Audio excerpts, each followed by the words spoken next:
की, भारत माता की। वंदे वंदे वंदे।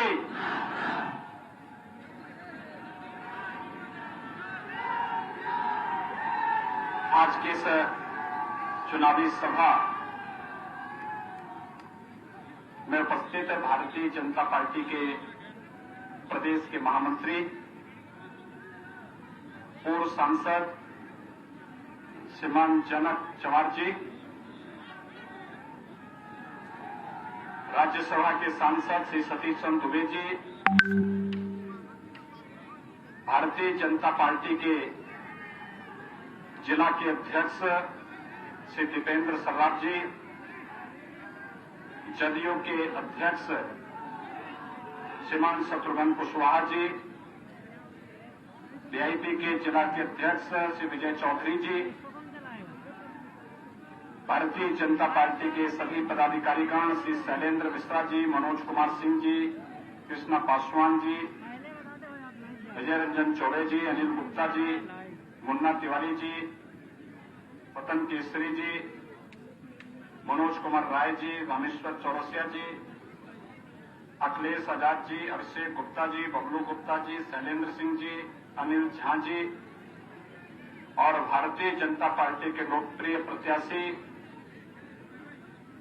श्री उमाकांत सिंह जी, भारी संख्या में चनपटिया विधानसभा क्षेत्र से जुड़े हुए मेरे सभी मतदाता भाइयों बहनों, दुनिया के सबसे पहले महाकाव्य रामायण को देने वाले आदि कवि महर्षि वाल्मीकि की साधना भूमि को मैं नमन करता हूं।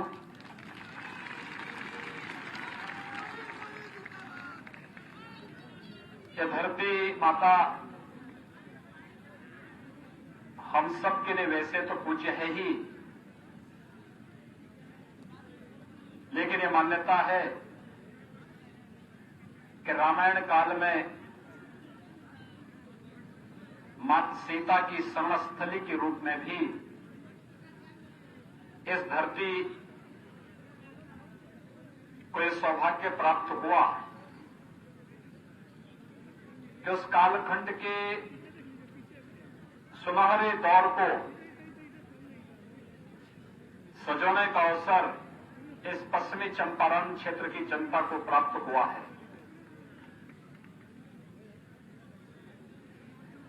त्रिवेणी यहां विख्यात है।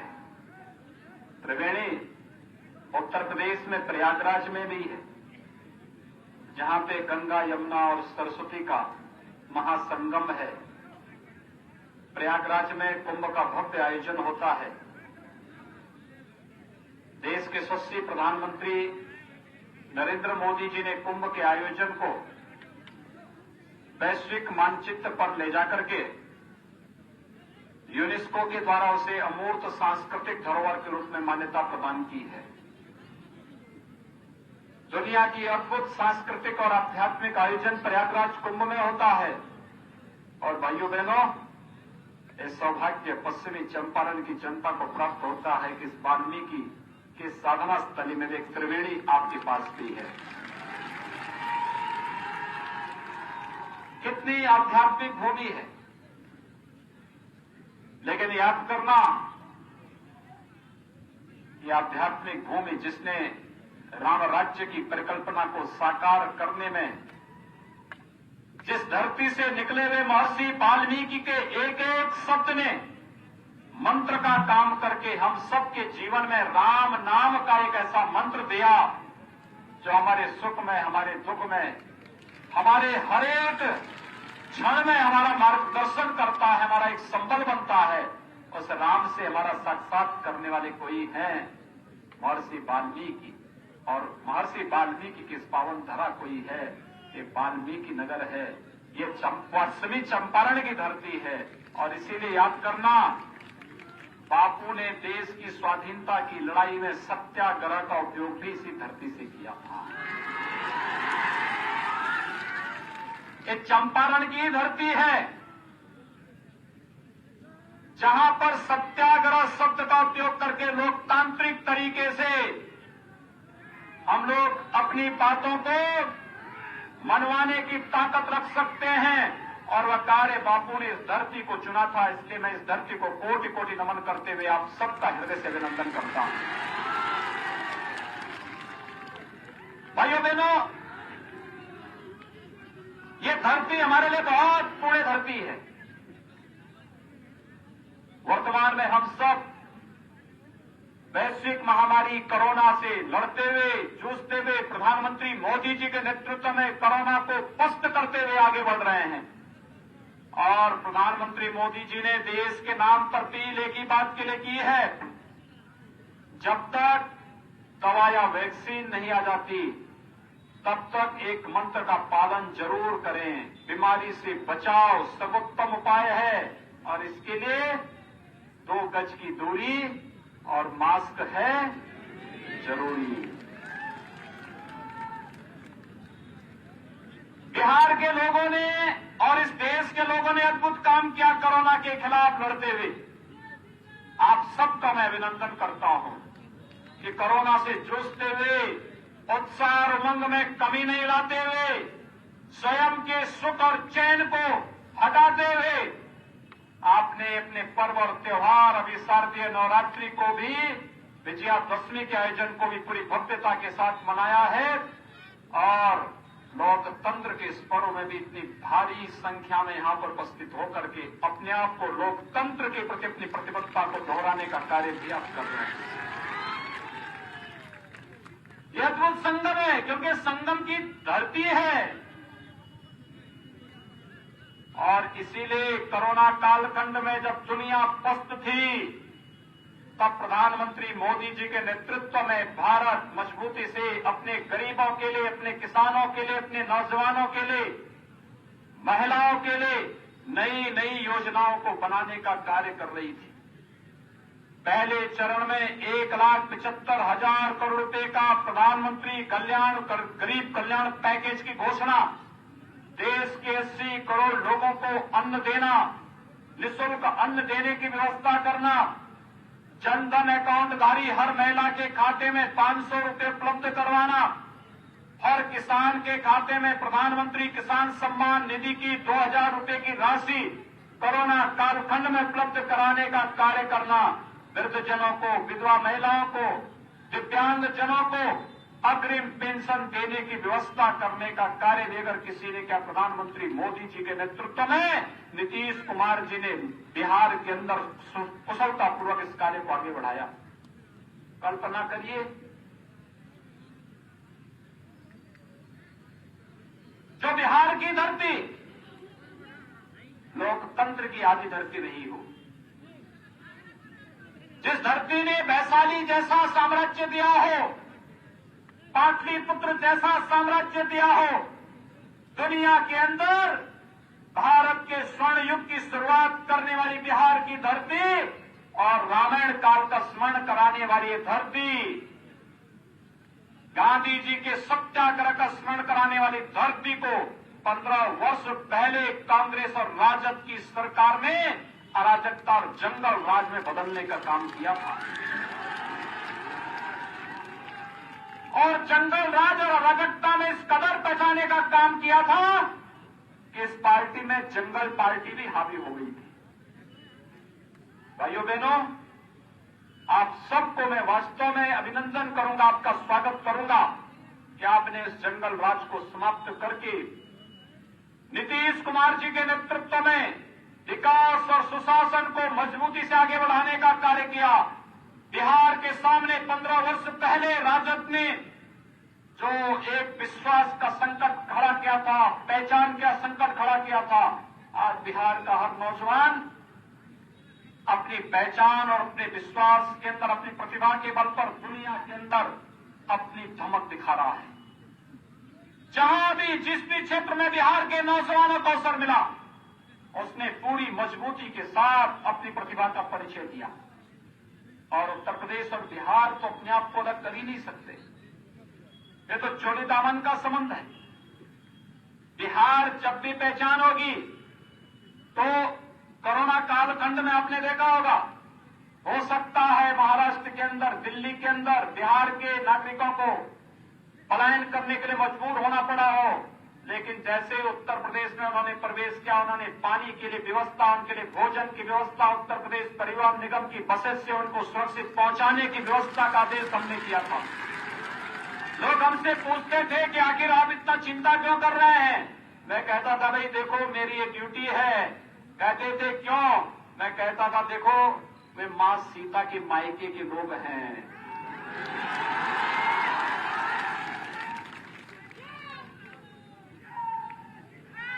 क्योंकि मेरे लिए तो वह एक अद्भुत क्षण था, कष्ट था हमें भी आपको भी, लेकिन साथ साथ हम लोग विपरीत परिस्थितियों में जूझते हुए हर एक गरीब का, हर एक नौजवान का, हर एक मजदूर का सम्मान की रक्षा भी करेंगे और उसकी रोजी रोटी की व्यवस्था भी करेंगे। और भाइयों बहनों, हमने इसीलिए आदेश दिया था, प्रधानमंत्री मोदी जी ने इसीलिए अपील की थी कि पूरे देश को एकजुट होकर के इस कोरोना के खिलाफ लड़ाई लड़नी है। और भाइयों बहनों, हम लोग किसी मजबूती के साथ इस लड़ाई में आपके साथ खड़े थे। आज मैं आपके बीच इसीलिए आया हूं, बिहार में जंगल राज पैदा करने वाले लोग एक बार फिर से आप लोगों को रोजगार का झुनझुना दिखा करके जनता की आंखों में धूल झोंकने का कार्य कर रहे हैं। आप सब जानते हैं ये लोग वही लोग हैं जिन लोगों ने 15 वर्ष पहले गरीब को मकान, गरीब को विद्युत कनेक्शन, गरीब को रसोई गैस का कनेक्शन, गरीब को स्वास्थ्य की सुविधा, गरीब को खाद्यान्न देने की बजाय ये तो नहीं दे पाए, लेकिन भाइयों बहनों, मूक पशुओं के चारे को भी जो लोग हजम कर गए हों, वे लोग आज रोजगार का झुनझुना दिखाने का प्रयास कर रहे हैं।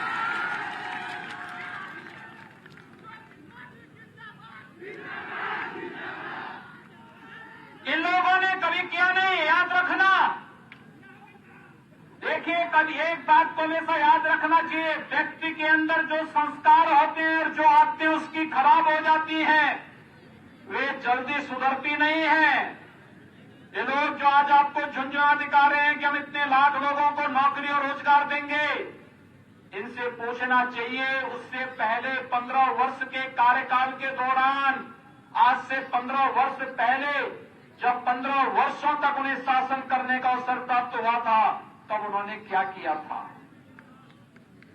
तब क्या किया था? कांग्रेस ने सर्वाधिक समय तक बिहार के अंदर शासन किया, तब कांग्रेस ने क्या किया था? भाइयों बहनों, विकास में कोई बाधक है तो बाधक है जातिवाद की राजनीति, क्षेत्र और मत और मजहब के आधार पर राजनीति। अगर हमें विकास और हर एक चेहरे पर खुशहाली लानी है, इन नौजवानों के जीवन को और इनके जीवन को मंगलमय बनाना है, समृद्धिमय बनाना है, तो हमें जातिवाद की राजनीति से, क्षेत्र और मत मजहब की राजनीति से ऊपर उठ करके कार्य करना पड़ेगा। इसके लिए मजबूती के साथ आगे आना पड़ेगा। और जिस दिन हम इस मजबूती के साथ आगे आने का कार्य करेंगे, मैं विश्वास के साथ कह सकता हूं, कोई आपका फिर शोषण नहीं कर पाएगा, कोई नहीं कर पाएगा। नहीं तो जाति और मजहब की राजनीति, तुष्टीकरण की राजनीति कहीं पर किसी माफिया को पनपाती है, कहीं पर किसी अपराधी को पनपाती है, और ये अपराधी और माफिया अंत में जनता का, किसानों का, नौजवानों का, व्यापारियों का पीड़न करते हैं, उनका शोषण करते हैं। इनको कभी नहीं पनपने देना। हमने तो उत्तर प्रदेश के अंदर एक ही नारा लगाया है, एक ही कार्य हो रहा है, अपराध और अपराधियों के प्रति जीरो टॉलरेंस। अगर कोई अपराध करेगा, अपराधियों को संरक्षण देगा। किसी गरीब का, किसी किसान का, किसी व्यापारी का संपत्ति को जबरन कब्जा करेगा तो उसके घर पर बुलडोजर चलाने की तैयारी कर दो।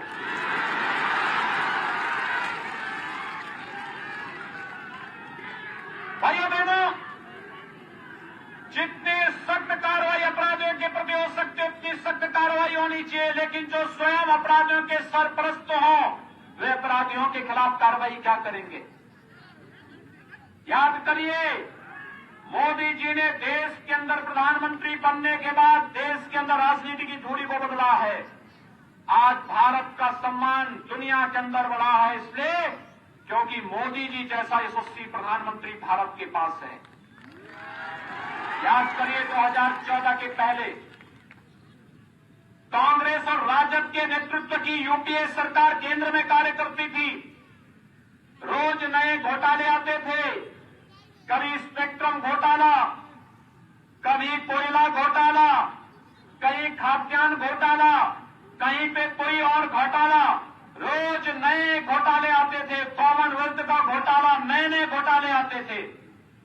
भारत का पैसा स्विच बैंकों में जमा होता था, गरीबों के पास भारत का पैसा नहीं पहुंचता था। प्रधानमंत्री मोदी जी ने व्यापक परिवर्तन किया। 2014 में जब प्रधानमंत्री मोदी जी प्रधानमंत्री बनते हैं, उन्होंने एक एक स्कीम चलानी शुरू की। गरीबों के लिए जनधन खाता, गरीबों के लिए प्रधानमंत्री आवास योजना, गरीबों के लिए विद्युत कनेक्शन के लिए सौभाग्य योजना, गरीबों के लिए उन्होंने उस समय भी उज्ज्वला योजना चला करके हर गरीब के घर में रसोई गैस का सिलेंडर उपलब्ध कराने का कार्य किया और हर गरीब को आयुष्मान भारत के अंदर 5 लाख रुपए सालाना स्वास्थ्य बीमा का कवर देने का काम भी किया। ये काम किसी ने क्या? प्रधानमंत्री मोदी जी ने अपने पहले कार्यकाल के दौरान देश के गरीबों को किया। भाइयों बहनों, प्रधानमंत्री के पद पर दूसरी बार शपथ लेने के बाद प्रधानमंत्री मोदी जी ने बहुत स्पष्ट घोषणा की कि पहले 5 वर्ष गरीबों के कल्याण के लिए और अगले 5 वर्ष भारत के उत्थान के लिए। और भारत के उत्थान के कार्यक्रम को उन्होंने जिस मजबूती के साथ कार्य प्रारंभ किया है, आज आप देखते होंगे, पहले मुंबई में विस्फोट होता था,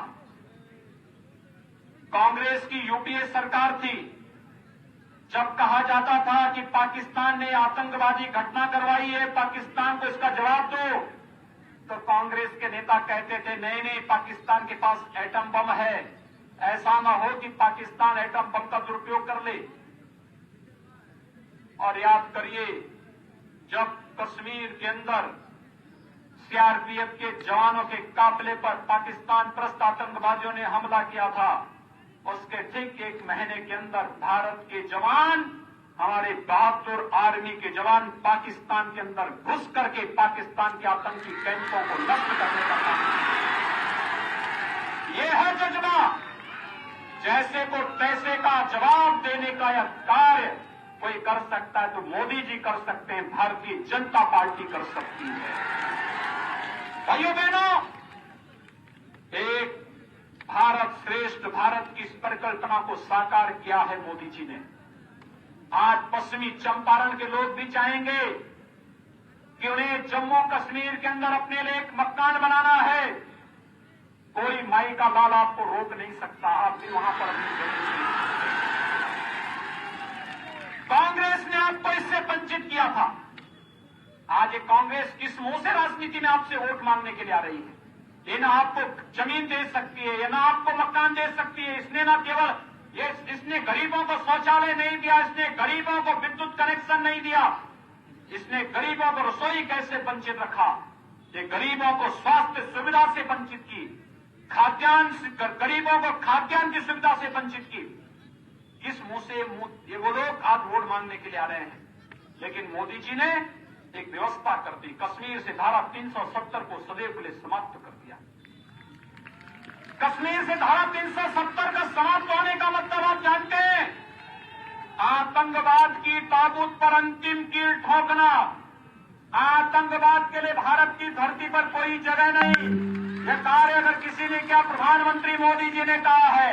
और भाइयों बहनों, आज यही अपील करने के लिए मैं आपके बीच आया हूं। भारत की धरती आतंकवाद की धरती नहीं बन सकती।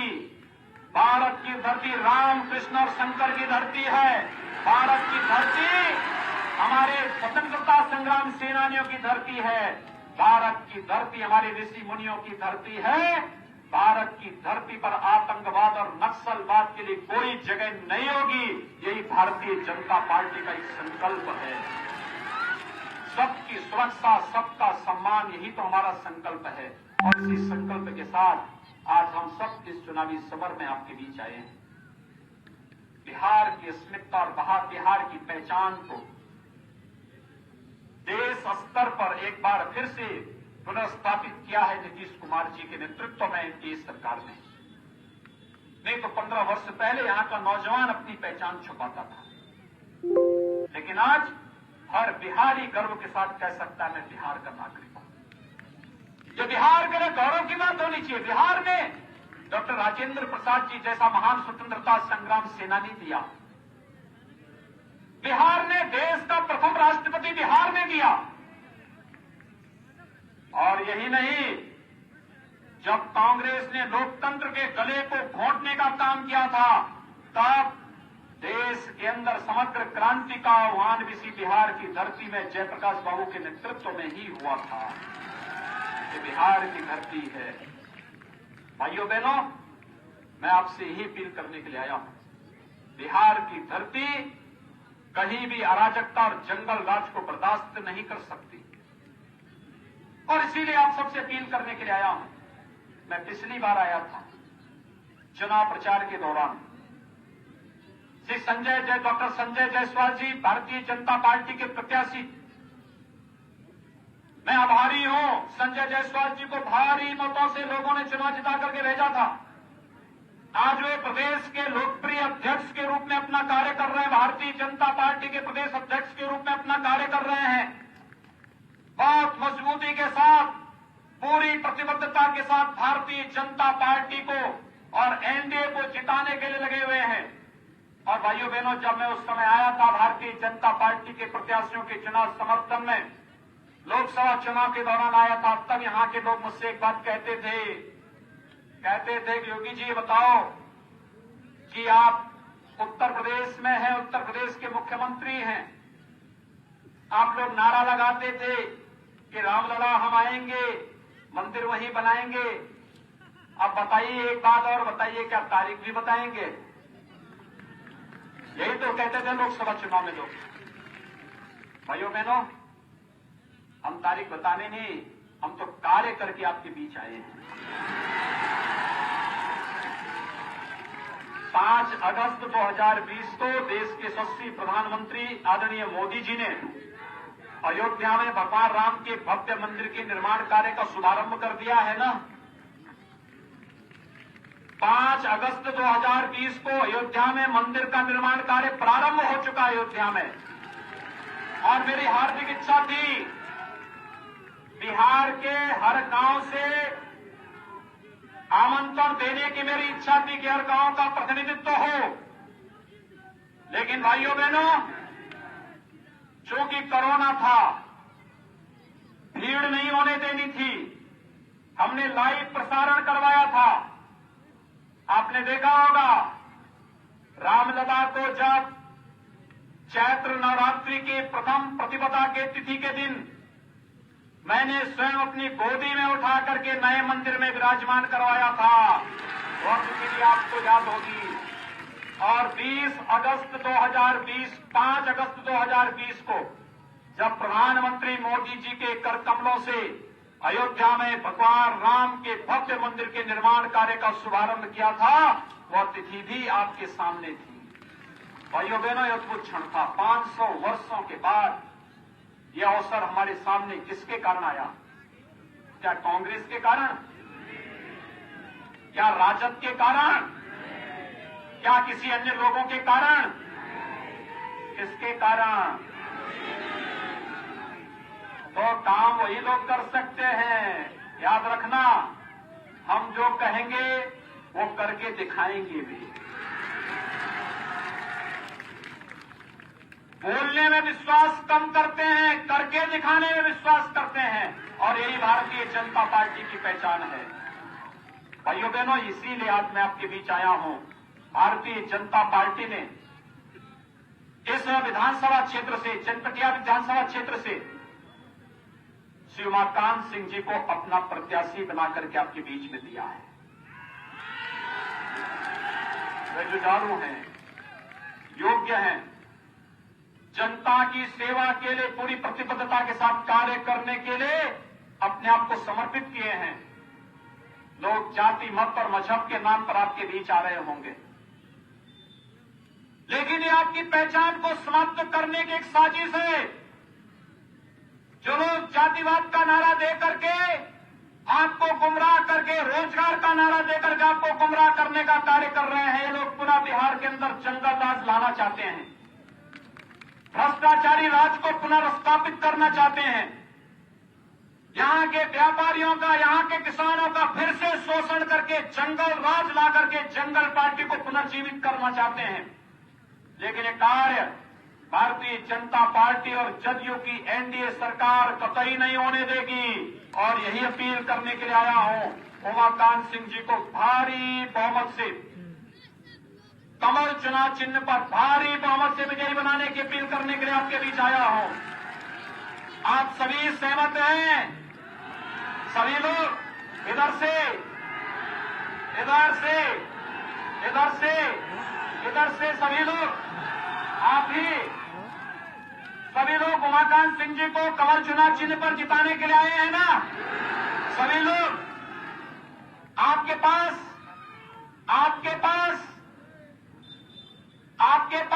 स्मार्टफोन है ना? स्मार्टफोन है।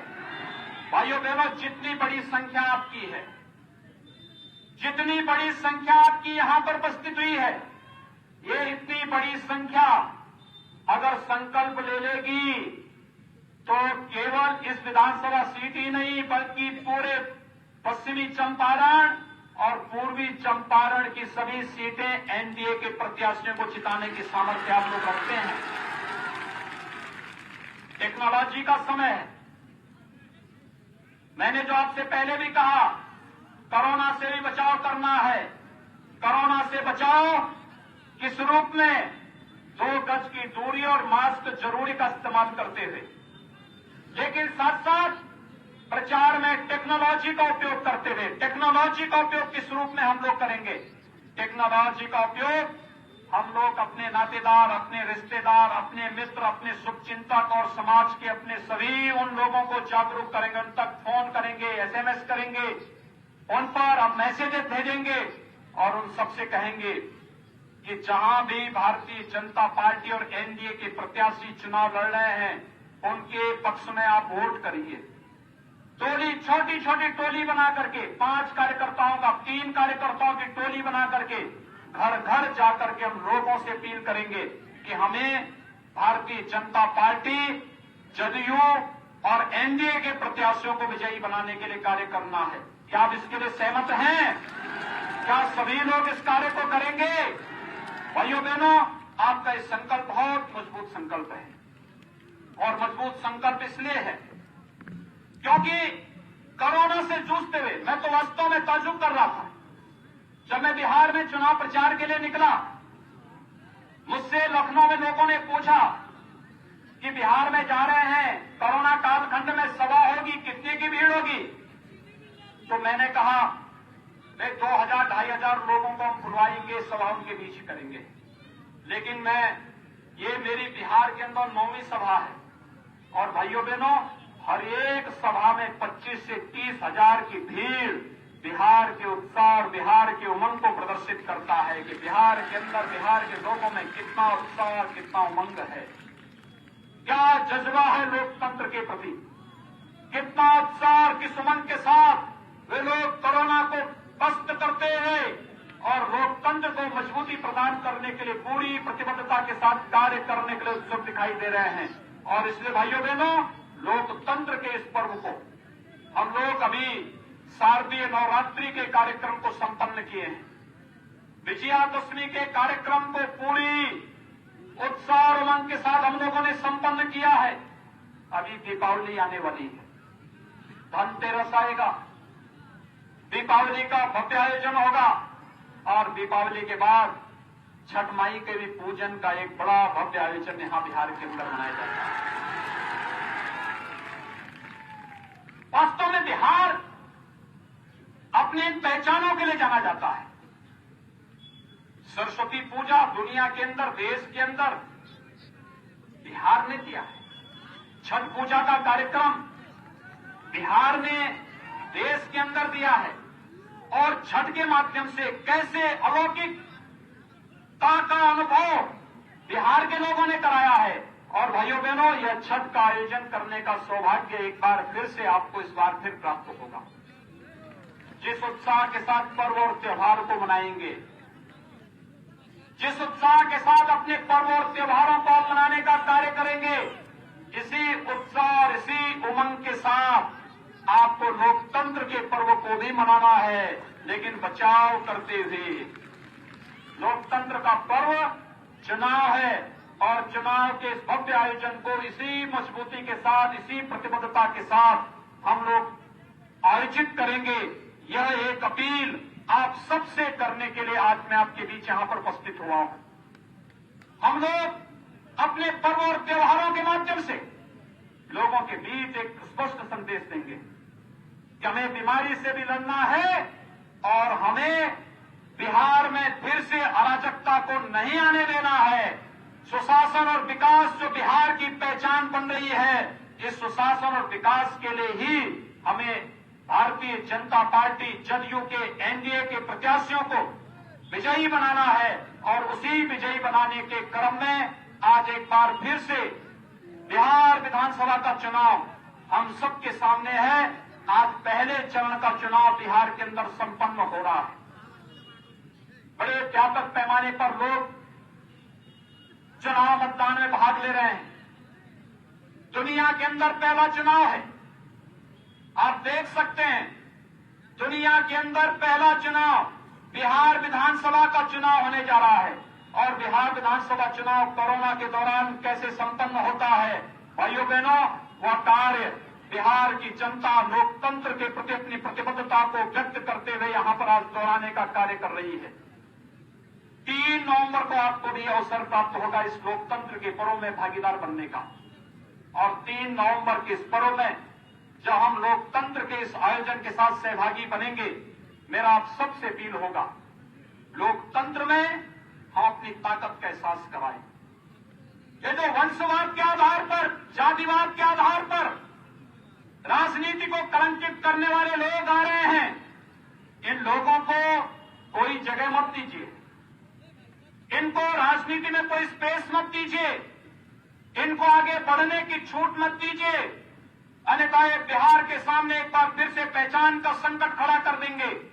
अन्यथा ये बिहार के नौजवानों के सामने विश्वास का एक नया संकट खड़ा कर देंगे, पहचान का एक नया संकट खड़ा कर देंगे और फिर से अपने परिवार और अपने वंश के राजनीतिक स्वार्थों के लिए बिहार के सम्मान के साथ सौदेबाजी करने का कार्य करेंगे। इस प्रकार की स्थिति हमें बिहार के अंदर फिर से नहीं आने देनी है और यही अपील करने के लिए आज मैं आपके बीच आया हूं। हम लोग पूरी मजबूती के साथ बिहार के अंदर ऐसे प्रत्याशियों को चुनाव विजय बना करके भेजें जो मूल्यों और सिद्धांतों की राजनीति पर विश्वास करते हों। भारतीय जनता पार्टी और एनडीए ने पूरे बिहार के अंदर इस प्रकार के प्रत्याशी दिए हैं, क्योंकि हमें विश्वास है, जनता जिस बात के लिए विश्वास कर रही है।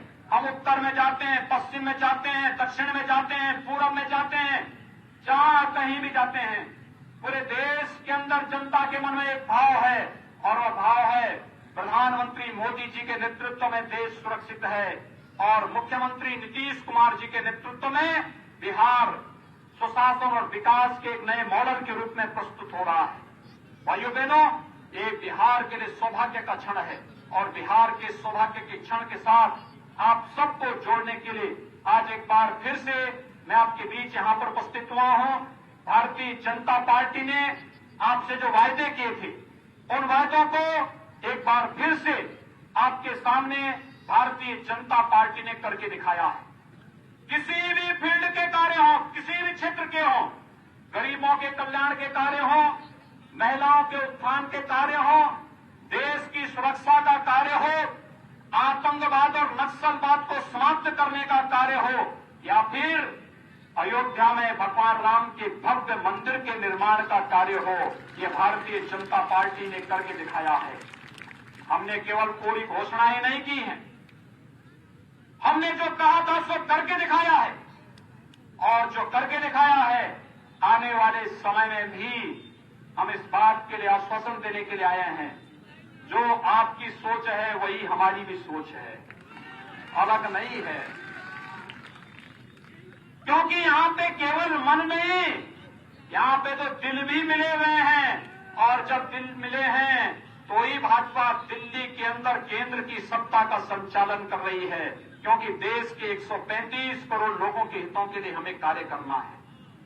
135 करोड़ लोगों के हितों के लिए कार्य करने वाली भारतीय जनता पार्टी आज आपके बीच में जिस मजबूती के साथ कार्य करती हुई दिखाई दे रही है, भाइयों बहनों, आज उसका परिणाम है हर गरीब को मकान देने का कार्य हो रहा है।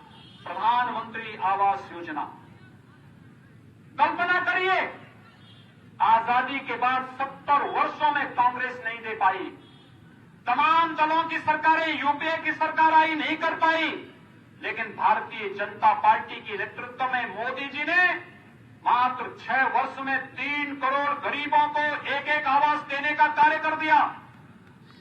भाइयों बहनों, 10 करोड़ गरीबों को एक एक शौचालय देने का कार्य मोदी जी ने किया। 4 करोड़ गरीबों को विद्युत के निःशुल्क कनेक्शन देने का कार्य मोदी जी ने किया।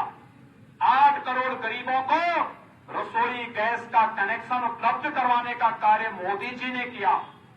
12 करोड़ किसानों को, भाइयों बहनों, 12 करोड़ किसानों को प्रधानमंत्री किसान सम्मान निधि देने का काम मोदी जी ने किया। प्रधानमंत्री मुद्रा योजना में 15 करोड़ गरीबों को आर्थिक स्वावलंबन की ओर ले जाने का कार्य मोदी जी ने किया, और 35 करोड़ गरीबों के लिए जन धन योजना में अकाउंट खोलने का कार्य मोदी जी ने किया। और भाइयों बहनों, 50 करोड़ गरीबों को आयुष्मान भारत में 5 लाख रुपए की स्वास्थ्य बीमा का कवर भी देने का काम मोदी जी ने आपके लिए किया। मैं नारी गरिमा की रक्षा के लिए हर गरीब परिवार के घर में, संजय जायसवाल जी आपके प्रदेश अध्यक्ष जी आ गए हैं, जोरदार स्वागत करिए संजय जी का।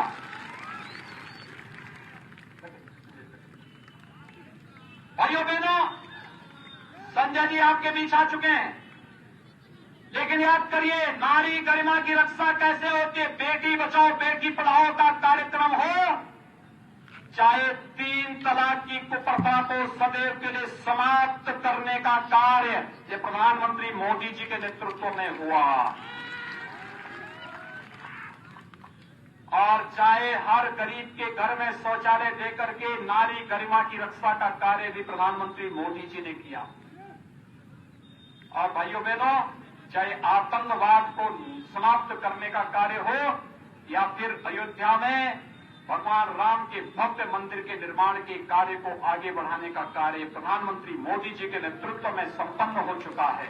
और इसीलिए आज मैं आप सबसे अपील करूंगा कि इतनी भारी संख्या में अपने प्रदेश अध्यक्ष के सामने दोनों हाथ उठा करके आप मेरे साथ बोलेंगे, दोनों हाथ उठाएंगे मेरे साथ में, जय जय श्री राम, जय जय श्री राम, जय जय श्री राम।